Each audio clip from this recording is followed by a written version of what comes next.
दही बड़ों को नरम बनाने के लिए पिसी हुई दाल में 2 चाय के चम्मच दही डाल दें। इस दाल के बने हुए बड़े नहायत नरम और मज़ेदार होंगे। कीमे की रोटी को फ्रीज़ करने के लिए फ्रीज़र में रखने से पहले मैदा छिड़ककर बटर पेपर पर रखें ताकि वो चिपके नहीं। 1 मिनट तक तवे पर उलट पलट करके फ्रीज़ कर दें तो 20-25 दिन तक ख़राब नहीं होंगी। अगर मिर्च तेज़ हो जाए तो एक प्याज ब्राउन करके अखबार पर फैला दें। थोड़ी देर में खस्ता हो जाए तो हाथ से कुचल कर सालन में डाल दें और एक नींबू का रस डाल दें। मिर्च कम हो जाएगी।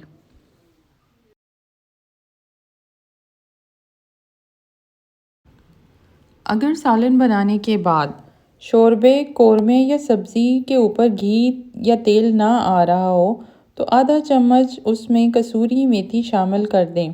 चंद सेकंड के अंदर तेल या घी ऊपर आ जाएगा। अगर प्रेशर कुकर खोलते हुए उसके अंदर का गर्म मवाद आप पर गिर जाए या कहीं से भी थोड़ी बहुत जल जाए तो आप साबुन की झाग उस पर लगाएं हत्ता कि आपको सुकून महसूस होने लगे।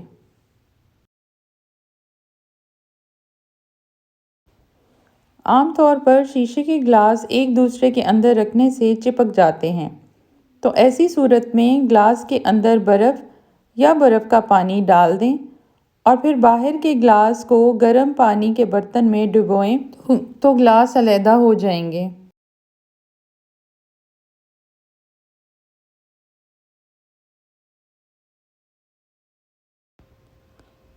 खाना खाने के बाद थोड़ी सी अजवाइन पानी के साथ खाने से मोटापा दूर होता है।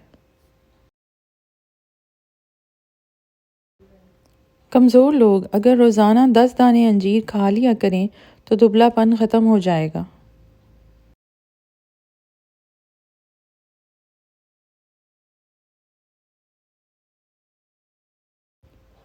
टमाटरों के सरों पर अगर थोड़ा सा मोम लगाकर रख दें तो कई दिन तक टमाटर ताज़ा रहेंगे। पपीता सीने के बलगम को ख़त्म करता है, पेट के अमराज के लिए मुफीद है और इंजाम इन्हिज़ाम को दुरुस्त करता है।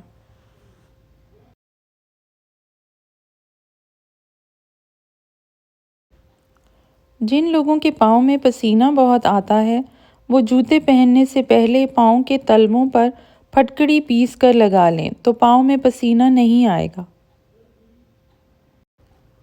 अगर आपको मेरी ये वीडियो पसंद आई है तो वीडियो को लाइक करते जाएं, चैनल को सब्सक्राइब करते जाएं।